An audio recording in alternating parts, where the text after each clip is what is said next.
Tuhan Yesus, terima kasih untuk kesempatan juga sebentar kami mau mendengarkan firman Tuhan. Mari Roh Kudus urapi kami semuanya. Pimpin kami Roh Kudus saat ini, berkarya Engkau di tengah-tengah kami. Mengurapi setiap kami yang boleh hamba-hambamu, anak-anakmu yang mendengar. Sejauh telinga yang mendengar juga Tuhan jamah berkati mereka. Di dalam nama Yesus Kristus, biarlah Engkau menyatakan firman-Mu yang boleh menjadi kebutuhan kami. Urapi kami semua, telinga, hati, dan pikiran kami.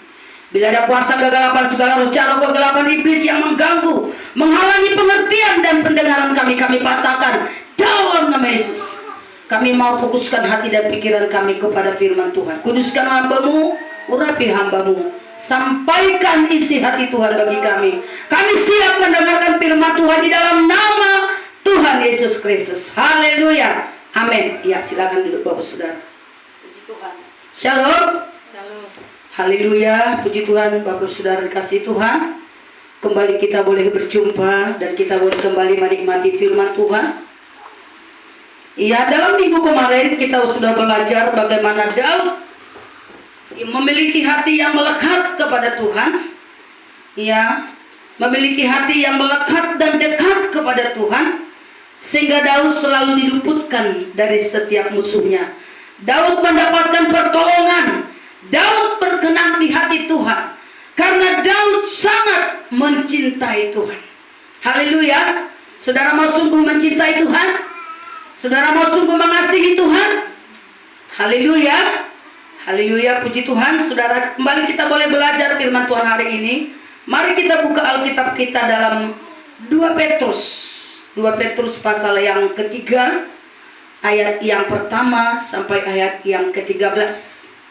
Dalam kitab 2 Petrus pasal yang ketiga, ayat yang pertama sampai 13. Kita boleh bergantian, saudara.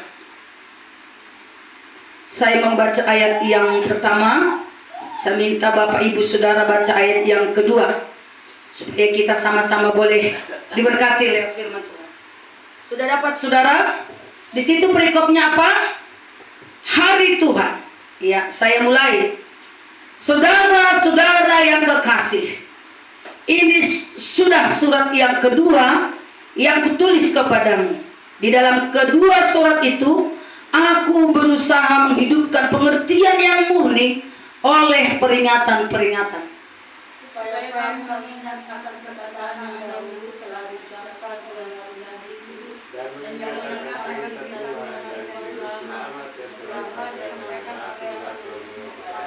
yang terutama harus kamu ketahui ialah bahwa pada hari-hari zaman akhir akan tampil pengejek-pengejek dengan ejekan-ejekannya, yaitu orang-orang yang hidup menuruti hawa nafsunya.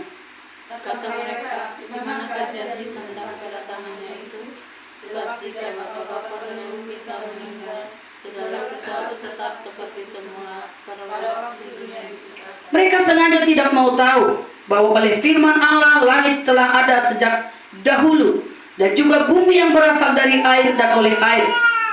Dan bahwa air itu bumi yang dahulu telah berasal dimusnahkan oleh air bah. Tetapi oleh firman itu juga langit dan bumi yang sekarang terpelihara dari api dan disimpan untuk hari penghakiman dan kebinasaan orang-orang fasik. Akan tetapi saudara-saudaraku yang kekasih, satu ini tidak boleh kamu lupakan, yaitu bahwa diberkatkan Tuhan satu hari sama seperti 1000 tahun dan 1000 tahun sama seperti 1 tahun. Tuhan tidak lalai menepati janjinya, sekalipun ada orang yang menganggapnya sebagai kelalaian. Tetapi ia sabar terhadap kamu, karena ia menghendaki supaya jangan ada yang binasa, melainkan supaya semua orang berbalik dan bertobat. Tetapi Tuhan akan tiba seperti pencuri. Dari itu langit akan lenyap dengan gemuruh yang dahsyat, dan unsur-unsur dunia akan hangus dengan api, dan bumi dan segala yang ada di atasnya akan hilang. Jadi jika segala sesuatu ini akan hancur secara demikian, betapa suci dan salehnya kamu harus hidup. Yaitu kamu yang menantikan dan berusaha kedatangan Allah. Pada hari itu langit akan binasa dalam api, dan unsur-unsur dunia akan hancur karena nyala. Sama-sama.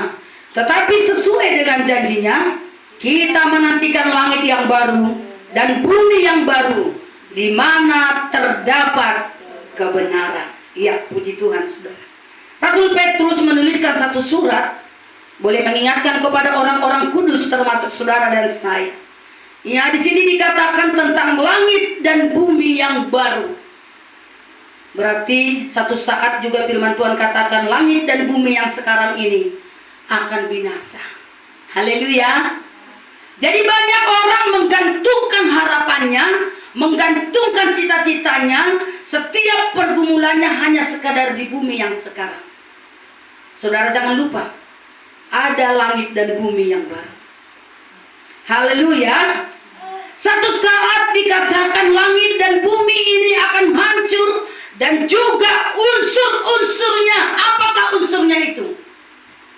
Itulah matahari, apalagi bulan, bintang, itu adalah unsur-unsurnya. Semuanya satu saat akan lenyap. Ya. Nah, firman Tuhan berkata kedatangannya itu adalah tanpa tanda-tanda lahiriah. Halo.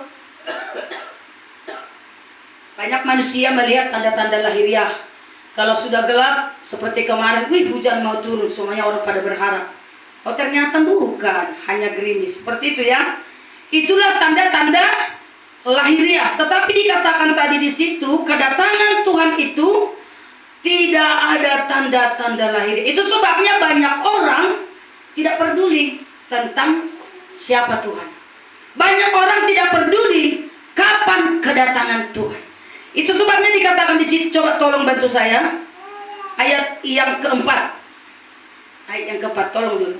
Sudah, bantu saya. Apa dikatakan di situ? Ayo. Dalam bahasa sehari-hari coba.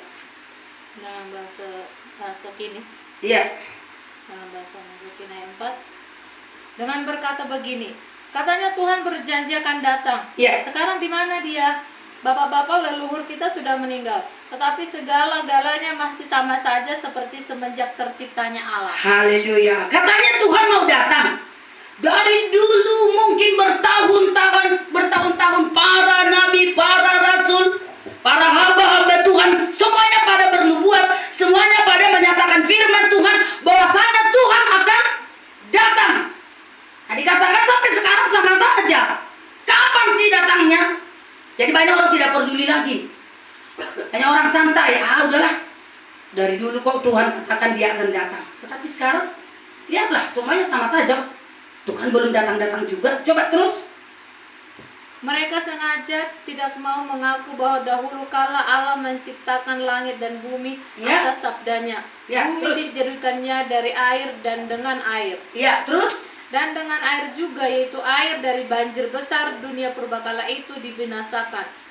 Tetapi langit dan bumi yang ada sekarang ini dipelihara oleh sabda Allah itu juga untuk dimusnahkan dengan api nanti.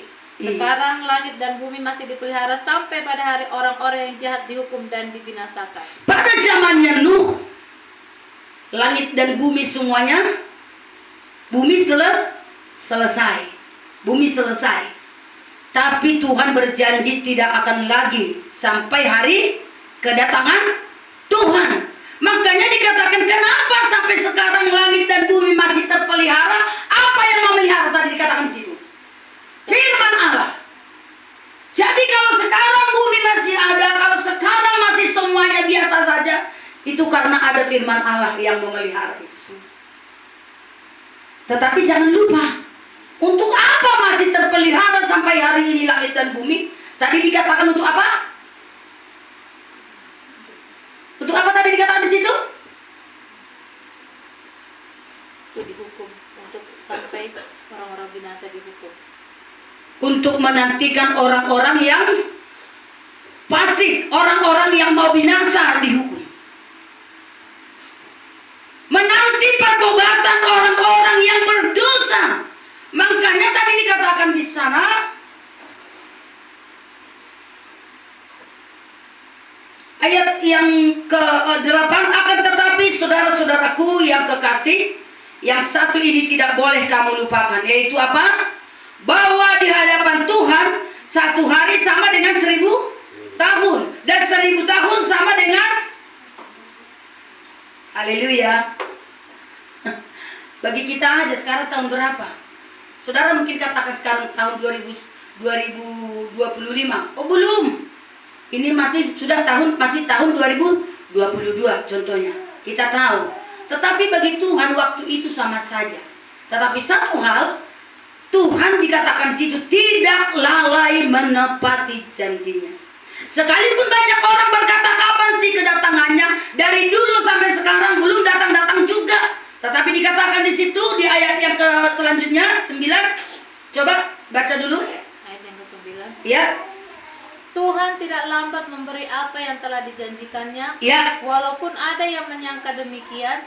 Sebaliknya ia sabar terhadapmu, sebab ia tidak mau seorang pun binasa. Ia ingin supaya semua orang bertobat dari dosa-dosanya. Haleluya. Mungkin saudara katakan, kok Tuhan ini tidak adil ya?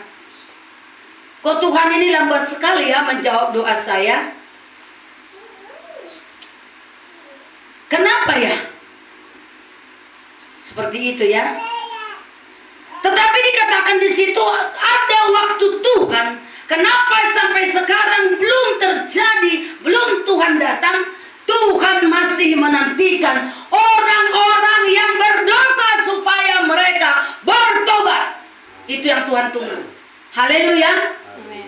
Dan bagi gereja Tuhan supaya tetap mempersiapkan diri menanti kedatangan Tuhan. Perhatikan saudara, orang-orang berdosa Tuhan nantikan, Tuhan belum datang supaya mereka bertobat. Dan orang-orang kudus supaya tetap mempersenjatai dirinya, memperlengkapi dirinya, mempersiapkan dirinya menanti kedatangan Tuhan. Saudara, saya ada orang-orang kudus, katakan amin. Amin. Saat ini engkau sedang menanti bagaikan 5 darah. 5 darah yang mana saudara? Yang bijaksana. Jangan 5 darah yang bodoh. 5 darah yang bodoh itu punya apa? Pelita. Punya pelita. Sama-sama menanti enggak? Sama-sama menanti. Tetapi ketika mereka tidur bersama-sama lalu mempelai datang. Mempelai datang sang-sang dia. Mereka sama-sama bangun dan mempersiapkan pelita. Bagaimana mempelai yang bodoh itu? Gadis yang bodoh itu? Mereka tidak punya minyak. Berarti tidak ada persiapan. Tetapi gadis yang bijaksana, sekalipun mereka tidur, minyak dan pelita sudah tersedia. Dalam situasi yang gelap, tidur itu berbicara situasi yang sukar. Tidur berbicara suasana yang gelap, suasana yang sulit, sukar. Dalam situasi seperti itu pun, gereja Tuhan harus seperti gadis yang bijaksana, mempersiapkan dirinya. Haleluya. Haleluya. Saudara masih siap-siap? Bagi orang yang belum bertobat, Tuhan tunggu dia bertobat. Itu makanya Tuhan belum datang. Coba terus. Ayat yang ke-10. Ya. Ayat yang ke-10. Tetapi hari kedatangan Tuhan akan tiba seperti pencuri. Ya. Pada hari itu langit akan lenyap dengan bunyi gemuruh, dan Ya. benda-benda di langit akan musnah terbakar, dan bumi dengan segala yang ada di dalamnya akan lenyap.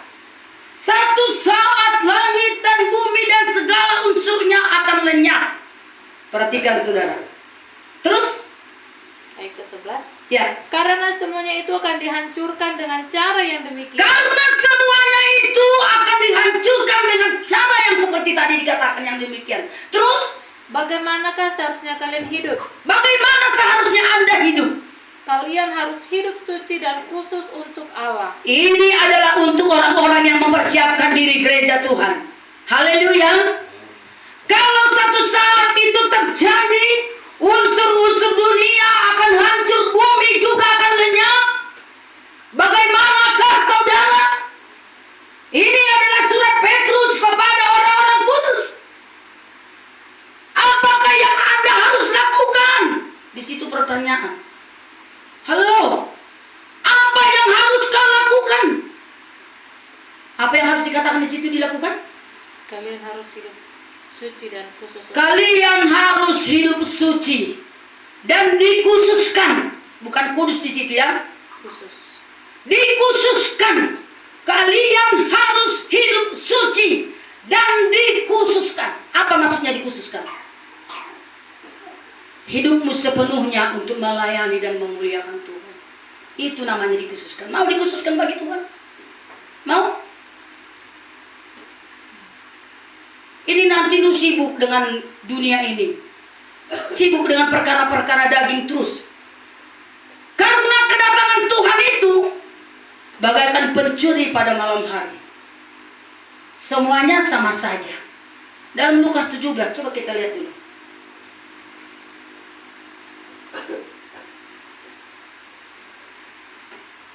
Injil Lukas pasal yang ke-17, ayat yang ke-20 sampai 30.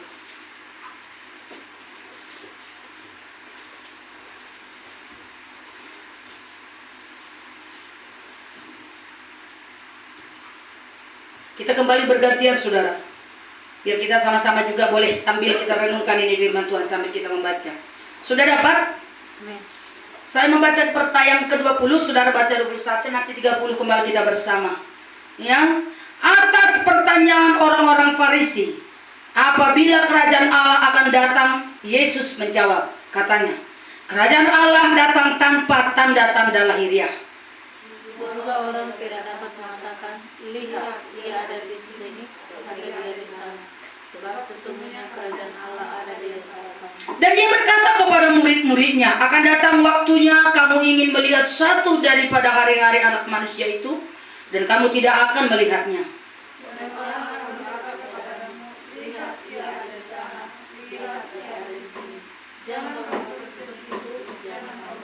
Sebab sama seperti kilat memancar dari ujung langit yang satu ke ujung langit yang lain, demikian pula lah kelak halnya anak manusia pada hari kedatangannya.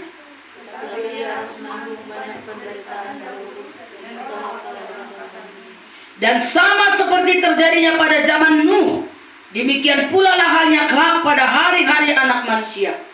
Mereka makan dan minum, mereka kawin dan dikawinkan, sampai kepada hari Nuh masuk ke dalam bahtera, lalu datanglah air bah dan membinasakan mereka semuanya. Demikian juga seperti yang terjadi di zaman Lot. Mereka makan dan minum, mereka membeli dan menjual, mereka menanam dan membangun.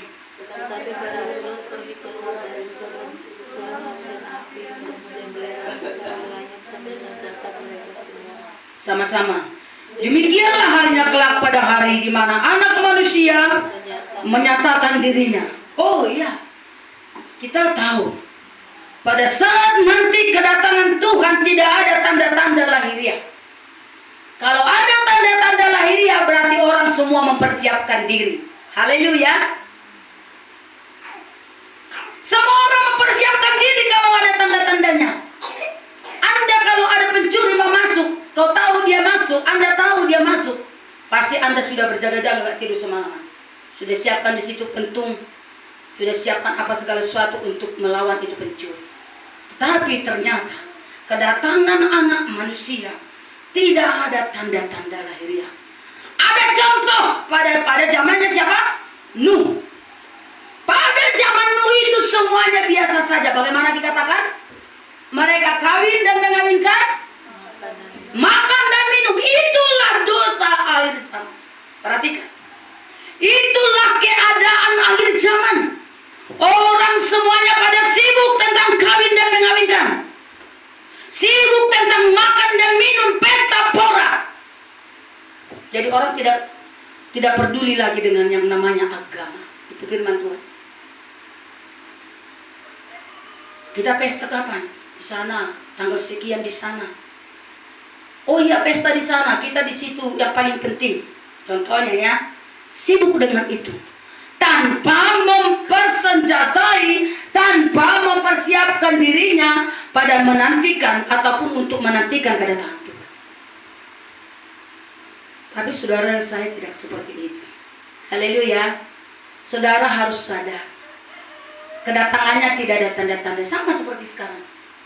Banyak orang makan minum, berpesta pora, ada juga mereka kawin dan mengawinkan, apalagi Membangun. dia membangun, semuanya seperti biasa. Begitu juga pada zamannya Nuh kan. Nuh katakan, ayo semuanya mempersiapkan diri yuk. Air bah akan datang. Begitu juga zaman sekarang banyak orang berkhotbah hamba Tuhan banyak bernubuat. Segeralah bertobat. Ya, begitulah. Tetapi belum tentu semua bisa menanggapinya. Karena sibuk dengan soal makan, minum, dan membangun dan yang lain-lain. Tetapi pada saat sudah waktunya Tuhan, Nuh bersama keluarga naik ke dalam kapal, semuanya mereka dibina. Seperti itu juga pada zamannya Lot. Lot juga ajak calon menantunya. Ayo. Mereka kira Lot itu bagaimana? Berolok-olok, magait-gait. Magait-gait itu si majokon. Calon si majokon. Mana mungkin terjadi hal yang demikian. Banyak orang gak percaya lagi dengan firman. Itu akhir zaman lo. Perhatikan nanti di akhir zaman. Banyak orang gak percaya lagi dengan firman. Sama seperti Danda. Dulu sampai sekarang. Dikatakan Tuhan datang sampai sekarang mana? Ada kok. Itu artinya tidak percaya lagi kepada firman. Tidak percaya lagi. Nah, semuanya sama aja. Begitu juga ketika Lot sampaikan, hujan belerang, hujan api akan menimpa Sodom dan Gomora. Ayo persiapkan diri. Mungkin mereka bilang, akhirnya nama ruk do rosiloton. Tenggen kali dia tadi malam. Apalagi kalau di hamba Tuhan bernubuat berbahasa roh. Orang-orang yang tidak mengerti tentang bahasa roh pasti dikatakan apa? Mabuk. Seperti dalam Kisah Rasul pasal yang kedua. Sudah mabuk itu orang Galilea itu. Masa kata Petrus masih jam 9 pagi kok mabuk. Terus mereka heran kok bisa mereka ya pakai bahasa kami, bahasa kita. Kan mereka itu orang-orang dari Galilea, bukanlah orang yang terpelajar, kecuali kalau saudara orang yang terpelajar, bisa bahasa Batak, bisa bahasa Simalungun, bisa bahasa Toba, bisa bahasa Karo, bisa bahasa Inggris, bahasa Jepang, Mandarin dan segalanya. Wajar, tapi itu bukan dari Roh Kudus. Haleluya. Itu karena Anda belajar. Tapi Roh Kudus ahli dalam segala bahasa. Amin. Dalam satu ibadah kalau dia mau berbicara kepada seseorang, menguatkan, meneguhkan seseorang, dia bisa pakai bahasa apa dan Anda bisa mengerti, sekalipun Anda orang Batak. Bisa dia pakai bahasa Mandarin, Masli bisa mengerti. Masli kau harus kuat, kau harus kuat, kau harus kuat. Anda bisa mengerti, sekalipun Anda tidak belajar bahasa Mandarin. Haleluya. Satu saat di pada akhir zaman sebelum kedatangan Tuhan, banyak orang tidak percaya lagi kepada firman. Tapi saudara tetap mempersiapkan diri. Coba kita lihat dulu tadi ayat yang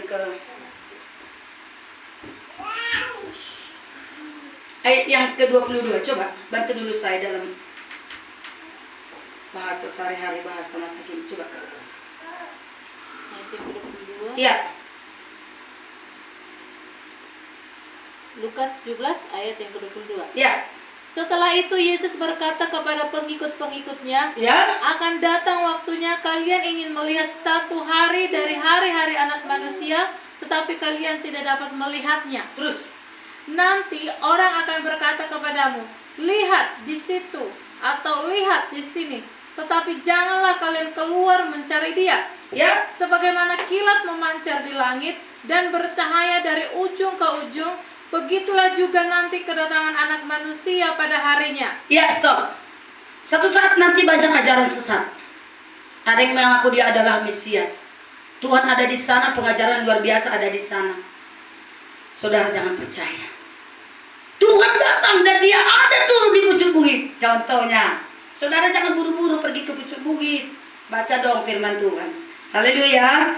Itu sebabnya dikatakan ya di ayat yang coba 27. Orang makan, minum, dan kawin, begitulah terus menerus sampai Nuh masuk ke dalam kapal, dan banjir datang serta menewaskan orang-orang itu semua. Ayat yang ke-31, coba. Ayat 31. Pada hari itu orang yang sedang berada di atas atap rumahnya janganlah turun untuk mengambil barang-barangnya yang di dalam rumah. Iya, terus. Begitu juga orang yang sedang di ladang janganlah kembali ke rumahnya. Tahu apa artinya? Pada saat itu, kamu dalam situasi bagaimana? Kalau engkau anak Tuhan yang selalu mempersiapkan diri, tetaplah berjaga-jaga. Persiapkan dirimu. Kalau dia sudah ada di atas, jangan turun ke bawah. Halo? Kalau kau sudah bertobat, jangan rohanimu sampai turun. Tetaplah engkau di atas. Karena Tuhan akan angkat kau di sana. Haleluya. Makanya dikatakan, coba lanjut dulu. Ingatlah apa yang sedang terjadi dengan istri Lot. Ya. Orang yang berusaha menyelamatkan hidupnya akan kehilangan hidupnya, Ya. tapi orang yang kehilangan hidupnya akan menyelamatkannya. Haleluya. Perhatikan, ada satu peringatan, ada satu contoh yang harus kita perhatikan seperti istri Lot. Jangan ada yang menyayangi nyawanya saat itu. Terjadi guru, dia mau naik, dia mau naik. Oh, ternyata disitulah kelihatan orang yang berjaga-jaga dan yang tidak. Ya, saudara, kita harus sadar waktu-waktu ini semakin singkat. Saudara percaya waktu semakin singkat? Amin. Waktu semakin singkat. Tapi di waktu yang semakin singkat ini, mari kita mempersiapkan diri. Dalam Lukas pasal 21, coba dulu. Injil Lukas 21 ayat 34 sampai 36. Sama-sama kita baca. Injil Lukas pasal yang ke-21 ayat yang ke-34 sampai 36. Dapat, saudara? Ayo kita sama-sama. 1, 2 ya. Jagalah dirimu supaya hatimu jangan syarat oleh pesta pora dan kemabukan serta kepentingan-kepentingan duniawi. Dan supaya hari Tuhan jangan tiba-tiba jatuh ke atas dirimu seperti suatu jerat. Sebab ia akan menimpa semua penduduk bumi ini. Berjaga-jagalah senantiasa sambil berdoa, supaya kamu beroleh kekuatan untuk luput dari semua yang akan terjadi itu. Dan supaya kamu tahan berdiri Di hadapan anak manusia. di hadapan anak manusia. Halo, apa yang harus dikerjakan anak-anak Tuhan? Semuanya biasa saja. Semuanya seperti biasa-biasa saja. Seperti zaman Nuh, zaman Lot, tidak ada tanda-tanda lahirnya. Tetapi kepada orang-orang kudus, kepada orang-orang yang sudah diselamatkan Tuhan, Tuhan kasih jalan keluar di sini. Bagaimana? Jagalah dirimu, jagalah hatimu. Salam kiri kanan dulu, jaga hatimu. Halo. Jangan hatimu dipenuhi dengan kemarahan. Jangan hatimu dipenuhi dengan kebencian. Jangan hatimu dipenuhi dengan dendam. Jangan hatimu dipenuhi dengan sakit hati. Halo. Jagalah hatimu. Amsal mencatat, jagalah hatimu dengan segala kewaspadaan, karena dari sanalah terpancar kehidupan. Jadi kehidupanmu nampak dari hatimu. Halo. Aku sedang menangis, aku sedang tidak punya uang, aku sedang itu nampak. Tetapi orang-orang benar, ketika tidak ada berkat, ketika ada berkat, ketika dalam suka maupun duka, selalu nampak kemuliaan Tuhan. Saudara bisa tersenyum, saudara bisa tertawa ketika engkau tidak punya apa-apa seperti apa yang orang miliki. Halo, saudara. Dikatakan di situ yang pertama, jaga hati, jaga dirimu, jaga hatimu.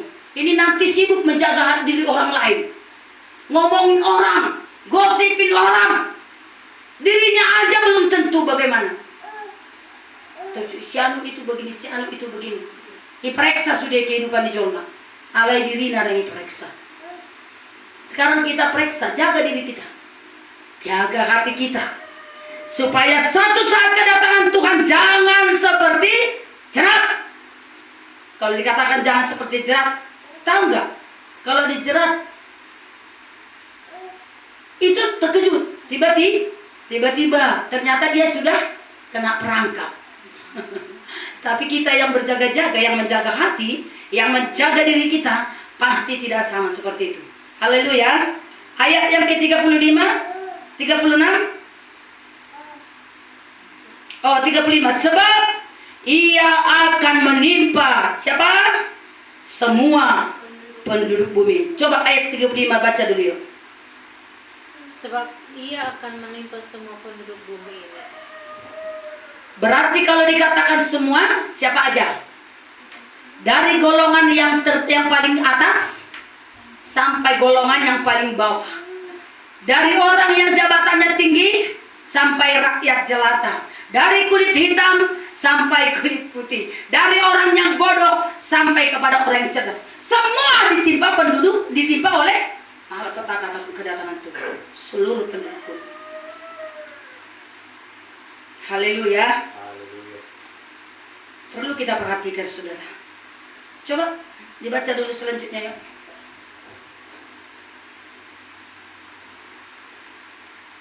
Ayo coba selanjutnya tadi. Berjaga-jagalah senantiasa sambil berdoa, Ya. supaya kamu beroleh kekuatan untuk luput dari semua yang akan terjadi itu, dan supaya kamu tahan berdiri di hadapan anak manusia. Yang pertama tadi jaga diri, jaga hati. Yang kedua apa? Berjaga-jaga dan berdoalah. Itulah kekuatan Anda untuk berdiri pada saat kedatangannya. Itu membuat engkau dapat sanggup berdiri menantikan Tuhan. Sekalipun banyak pergumulan dalam hidup ini. Ketika kau selalu hidup di dalam doa dan penyembahan. Di dalam pembacaan firman Tuhan, itu kekuatan kita, saudara. Tidak ada yang lain. Sekalipun orang punya banyak uang, satu saat uang itu tidak bisa menyelamatkannya. Itu udah ada dalam Amsal ya. Amsal berapa itu? Sudah tahu? Dalam hari kesesakan. 4 ayat 11 ya. Dalam hari kesesakan. Pada hari kesesakan, harta tidak berguna. Apa dikatakan lagi? Tetapi kebenaran menyelamatkan orang dari maut. Itu saudara ingat. Pada saat hari kemurkaan, itu dia kesesakannya. Pada hari kemurkaan itu berbicara pada harinya Tuhan datang. Di situ harta tidak berguna. Halo, 10 gram, 20 gram, 100 gram nasabal gaul liho dapat masta dan boy paduahon. Kita punya mobil mewah banyak, punya rumah, harta dan segalanya, itu nggak bisa menyelamatkan pada hari kemurkaan itu. Oh. Tetapi apa yang bisa menyelamatkan? Simple ya. Dan itu tidak usah dibeli. Apa? Kebenaran. Kalau dikatakan belilah, itu dalam Yesaya, belilah. Itu berbicara engkau mengikut Tuhan bayar harga. Bukan berarti kau datang ibadah kau bawa 100.000 supaya kau dengar khotbah. Kau bawa 1 juta. Harus banyak persembahanmu baru kau bisa ibadah. Bukan seperti itu. Itu berbicara belilah gandum. Itu berbicara bayar harga dalam mengiring Tuhan. Meski kau punya banyak harga yang harus kau bayar, kau bisa dapat berdiri teguh ketika kau selalu berjaga-jaga dan berdoa. Nah, dikatakan jaga dirimu, jaga hatimu. Jangan itu membuat engkau tinggal nanti satu saat, maka seperti kena cerah. Ya, itu sebabnya saudara, kenapa saya katakan berjaga-jaga? Kenapa saya katakan kita harus selalu banyak berdoa? Supaya satu saat saudara jangan terkejut ketika Tuhan datang. Karena satu saat pada saat hari kemurkaan itu datang, banyak orang putus asa. Saya percaya banyak orang putus asa. Bukan saja pada saat itu, sekarang ada banyak orang putus asa. Hanya karena perkara-perkara daging. Banyak orang stres. Banyak orang mau bunuh diri hanya karena perkara daging. Begitu juga nanti pada saat kedatangan Tuhan, banyak orang mau mati. Coba kita lihat dalam kitab Wahyu dulu. Wahyu pasal yang ke-6. Ayo kita sama-sama baca yuk. Saudara ikut membaca yuk, coba. Wahyu pasal yang ke-6 ayat yang ke-12 sampai 17. Sudah dapat, saudara? Ayo kita sama-sama. Maka aku melihat ketika anak domba itu membuka materai yang ke-6, sesungguhnya terjadi gempa bumi yang dahsyat, dan matahari menjadi hitam bagaikan karung rambut, dan bulan menjadi merah seluruhnya bagaikan darah, dan bintang-bintang di langit berjatuhan ke atas bumi, bagaikan pohon ara menggugurkan buah-buahnya yang mentah apabila ia digoncangkan angin yang kencang. Maka menyusutlah langit bagaikan gulungan kitab yang digulung, dan tergeserlah gunung-gunung dan pulau-pulau dari tempatnya, dan raja-raja di bumi, dan pembesar-pembesar, serta perwira-perwira, dan orang-orang kaya, serta orang-orang yang berkuasa, dan semua budak, serta orang merdeka, bersembunyi ke dalam gua-gua dan celah-celah batu karang di gunung. Dan mereka berkata kepada gunung-gunung dan kepada batu-batu karang itu, runtuhlah menimpa kami, dan sembunyikanlah kami terhadap Dia yang duduk di atas tahta dan terhadap murka anak domba itu, sebab sudah tiba hari besar murka mereka, dan siapakah yang dapat bertahan? Halo, siapa tadi dikatakan di situ ketika datang kemurkaan itu? Itu berbicara semua golongan ya. Saudara lihat di situ tadi. Dan sama-sama dulu kita yang ke-15 yuk. 1, 2 ya. Dan raja-raja di bumi, dan pembesar-pembesar, serta perwira-perwira, dan orang-orang kaya, serta orang-orang berkuasa, dan semua budak, serta orang merdeka, bersembunyi di dalam gua-gua dan celah-celah batu karang di gunung. Ngapain mereka di situ bersembunyi? Minta apa? Minta mati di situ. Bukan menyelamatkan diri saja. Mereka pergi ke situ untuk ngapain? Untuk bunuh diri, karena sudah putus asa. Mereka tidak tahan berhadapan dengan Allah. Ketika anak manusia datang, raja-raja, pembesar, perwira, orang-orang kaya, baik orang budak, baik semuanya yang ada di bumi, semuanya pergi untuk ngapain? Bersembunyi daripada Allah. Apa dikatakan di situ? Mereka ngomong kepada gunung-gunung itu apa? Runtuhlah menimpa kami. Itu berbicara apa? Putus. Karena apa? Mereka nggak sanggup berdiri menghadapi Tuhan. Tetapi saudara yang berjaga-jaga dan selalu menjaga hatimu, engkau sanggup berdiri menunggu kedatangan Tuhan. Ketika Dia datang, engkau katakan, Yesus ini aku. Regina Masli Simanjorang, ingatlah aku kiranya. Kau bisa ngomong sama Dia. Tetapi orang-orang yang tidak hidup di dalam kebenaran, tidak berjaga-jaga, dia lari dan bersembunyi. Runtuhlah menimpa kami. Karena apa tadi dikatakan di situ? Putus asa. Kami tidak. Di mana tadi tuh? Sudah lihat? Ayat berapa tadi? 16 sampai 17. Coba. Dan mereka berkata kepada gunung-gunung dan kepada batu-batu karang itu, runtuhlah menimpa kami, dan sembunyikanlah kami terhadap Dia yang duduk di atas tahta dan terhadap murka anak domba itu. Karena ada murka yang datang dari anak domba. Jadi orang yang tidak berjaga-jaga, yang tidak taat berdiri di hadapan Allah, mereka akan pergi bersembunyi. Tidak peduli apapun dia, siapapun dia. Dari semua golongan bawah sampai golongan atas. Kalau tidak ada hidup di dalam kebenaran, satu saat dia akan bersembunyi dan minta diruntuhi gunung-gunung. Putus asa dan pingin mati. Karena tidak berani menghadapi kedatangan Tuhan itu.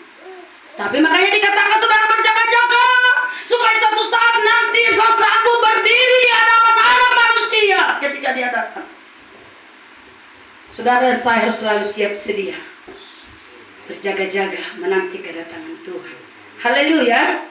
Karena dikatakan di situ, coba ayat yang terakhir tadi. Sebab sudah tiba hari besar murka mereka, dan siapakah yang dapat bertahan? Di situ tanda tanya ya. Ayo sama-sama dulu baca. 1, 2 ya. Sebab sudah tiba hari besar murka mereka, dan siapakah yang dapat bertahan? Halo, ini pertanyaan lo. Siapakah pada saat kemurkaan Tuhan, siapakah yang dapat bertahan? Ini pertanyaan. Bagi banyak orang gak tahan menantikan ataupun menyambut kedatangan Tuhan. Ada 3 poin yang perlu kita perhatikan dan perlu kita ingat dalam minggu ini, saudara. Siapa yang dapat bertahan? Tadi dalam Lukas pasal 21 ayat 36, yang pertama sekali adalah orang yang selalu setia. Perhatikan. Siapakah yang dapat bertahan? Yaitu orang yang selalu setia. Berjaga-jaga, menjaga diri, menjaga hati. Berjaga-jaga, berdoa. Ya setia ya, perhatikan. Bukan satu minggu 1 kali dia berdoa, terus nggak berjaga-jaga lagi, bukan seperti itu. Orang yang setia. Siapakah yang dapat bertahan? Pada saat hari kemurkaan itu, orang yang selalu setia, berjaga-jaga dan berdoa. Yang kedua, di ayat yang ke-10 tadi, kita kembali ke sana. Ayat yang ke-10. Dalam Petrus tadi, saudara. 2 Petrus pasal yang ketiga. Ayo, ayat yang 10 kita sama-sama dapat, saudara. 2 Petrus pasal yang ketiga, ayat yang ke-10 sampai 11. Ayo, kita sama-sama yuk. 1, 2 ya. Tetapi hari Tuhan akan tiba seperti pencuri. Pada hari itu langit akan lenyap dengan gemuruh yang dahsyat, dan unsur-unsur Dunia akan hangus dalam nyala api, dan bumi dan akan lenyap. segala yang ada di atasnya akan hilang lenyap. Ya, terus 11. Jadi jika segala sesuatu ini akan hancur secara demikian, betapa suci dan salehnya kamu harus hidup. Yang kedua, siapakah yang dapat bertahan pada saat kedatangan Tuhan kembali? Itulah orang yang selalu hidup suci.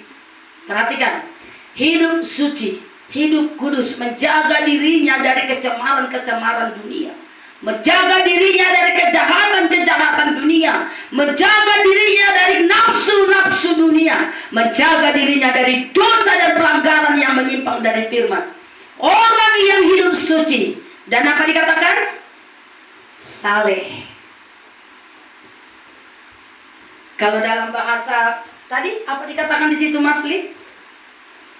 Ayat yang ke-10. 11 tadi? Ayat yang ke-11. Karena semuanya itu akan dihancurkan dengan cara yang demikian, bagaimanakah seharusnya kalian hidup? Kalian harus hidup suci dan khusus untuk Allah. Itulah. Jadi saudara adalah orang-orang khusus bagi Tuhan. Lihat kiri kanan. Lihat dulu wajahnya, orang-orang yang khusus gak dia? Khusus gak dia bagi Tuhan? Nampak itu dari wajahnya. Kalau dia yang sudah khusus untuk Tuhan, Tuhan sudah artinya yang khusus untuk Tuhan. Engkau adalah orang-orang yang terpilih. Engkau adalah orang-orang yang sudah dipanggil. Itu orang yang sudah dikhususkan Tuhan sejak dari kandungan. Bukan setelah 1 tahun aku baru dipilih Tuhan, 5 tahun, 10 tahun, 20 tahun baru aku terpanggil. Ya, itu waktu yang selanjutnya. Saya terpanggil melayani ketika saya umur 26 tahun, itu melayani. Tetapi waktu saya ada di kandungan mama saya, masih dimulai ada. Waktu itu mama sama papa saya itu main-main. Saya nggak tahu waktu itu gelap atau apa. Tapi yang pasti Tuhan sudah setujui mereka. Nah pada saat itu, oh ternyata saya ada. Saat itulah ketika saya sudah ada dalam kandungan mama saya, Tuhan sudah pilih saya di sini. Tapi saya belum tahu, saya belum mengerti. Ketika saya umur 26 tahun baru saya tahu, oh ternyata saya dipilih. Ternyata saya dikhususkan. Dulu mama papa saya minta saya seorang laki-laki. Oh ternyata beda, Tuhan gak mau. Tuhan mau seorang wanita. perempuan, saudara. Yang mungkin tidak diterima ya. Kenapa sih kok saya minta laki-laki kok perempuan? Tapi Tuhan mau saya perempuan. Halo. Mungkin saudara berpikir, kenapa ya saya dulu ada? Saya pernah begitu dulu. Ketika saya putus asa, ketika saya punya masalah, sebelum saya mengenal Tuhan, saya putus asa dan pingin bunuh diri. Kenapa saya harus ada? Itu dulunya ya. Ketika saya merasa tidak adil, hidup ini tidak adil. Seperti itu dulu. Tetapi seiring dengan waktu, Tuhan bawa saya. Tuhan bawa saya terus. Sampai kepada titik saya mengenal dia, dia panggil dan pilih saya. Itu artinya saudara dan saya sudah dikhususkan. Amin. Mau menjadi orang yang dikhususkan? Amin. Kalau saudara orang yang dikhususkan, berarti saudara tidak mau lagi mencemarkan dirimu dengan dosa dan setiap perkara-perkara dunia. Itu yang kedua. Yang ketiga, kita lihat Wahyu pasal yang ke-7. Ini yang terakhir. Wahyu pasal yang ke-7. Sama-sama kita baca saudara. Ayat yang pertama sampai ayat yang ketiga. Wahyu, kita ke Wahyu pasal yang ke-7. Ayat yang pertama sampai ayat yang ketiga. Kita sama-sama sudah dapat saudara. 1, 2 ya. Kemudian daripada itu aku melihat 4 malaikat berdiri pada keempat penjuru bumi. Dan mereka menahan keempat angin bumi, supaya jangan ada angin bertiup di darat, atau di laut, atau di pohon-pohon. Dan aku melihat seorang malaikat lain muncul dari tempat matahari terbit. Ia membawa materai Allah yang hidup. Dan ia berseru dengan suara nyaring kepada keempat malaikat yang ditugaskan untuk merusakkan bumi dan laut. Katanya, janganlah merusakkan bumi atau laut atau pohon-pohon sebelum kami memeteraikan hamba-hamba Allah kami pada hari mereka. Sekali lagi ayat ketiga. Katanya, janganlah merusakkan bumi atau laut atau pohon-pohon sebelum kami memeteraikan hamba-hamba Allah kami pada dahi mereka. Perhatikan. Suatu saat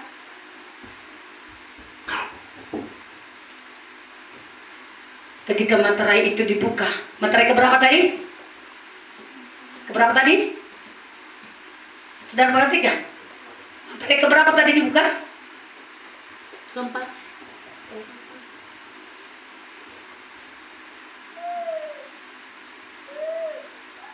Materai Allah. Kemudian daripada itu aku melihat 4 malaikat. Itu masih materai yang, coba kita lihat dulu di sebelumnya. Itu materai ke-6. Iya, materai yang ke-6. Materai ke-6, pasal yang ke-8 itu baru materai yang ke-7. Ketika materai itu dibuka, ya malaikat itu berdiri keempat penjuru bumi. Ya, pada keempat penjuru bumi. Nah, ada malaikat yang diizinkan ataupun ditugaskan untuk ngapain? Merusak bumi dan laut.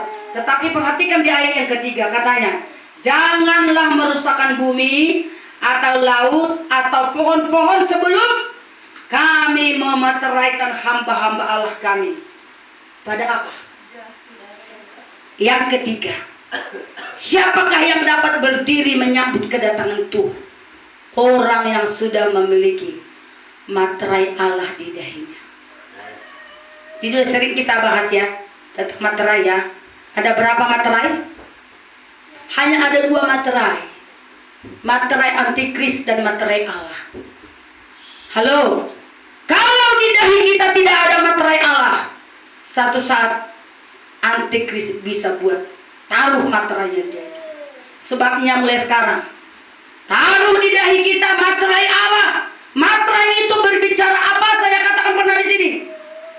Berbicara hak milik, berbicara tanda yang sah. Materai juga berbicara melekat. Tidak ada materai itu tidak melekat dengan kertas. Menyatu. Artinya saudara harus selalu menyatu dengan Tuhan. Saudara harus melekat dengan Tuhan. Saudara harus tahu bahwasanya engkau milik Tuhan dan jadikan engkau milik Tuhan. Itu orang yang memiliki materai di dahi. Kenapa dikatakan di dahi? Kenapa dikatakan materai di dahi? ini yang merusak banyak orang. Kiki, kenapa banyak orang stres? Karena pikirannya nggak beres lagi. Karena pikirannya sudah rusak. Karena tidak ada materai Allah di sana. Saudara, sebesar apapun persoalan pergumulan kita, ketika kita memiliki materai Allah, kita akan tampil sebagai pemenang. 3 poin tadi jangan lupakan. Yang pertama, siapakah yang dapat berdiri? Di hadapan Allah ketika dia datang nanti satu saat, pada murka yang akan datang itu. Karena kedatangan Tuhan itu banyak murka yang akan dicurahkan. Ada berapa materai di situ sebelum kedatangannya. Saat itu juga banyak orang tidak sama. Tetapi ada 3 poin. Yang pertama adalah orang yang selalu menjaga hati, menjaga dirinya sendiri, berjaga-jaga dengan setia dan berdoa. Yang kedua, siapa yang dapat bertahan pada saat kedatangan anak manusia itu? Dikatakan di sini orang yang selalu hidup suci dan saleh. Yang ketiga, siapakah yang dapat bertahan? Orang yang sudah memiliki materai Allah, tanda hak milik Allah, itu akan sanggup berdiri menyambut kedatangan Tuhan. Puji Tuhan. Itu Alkitab.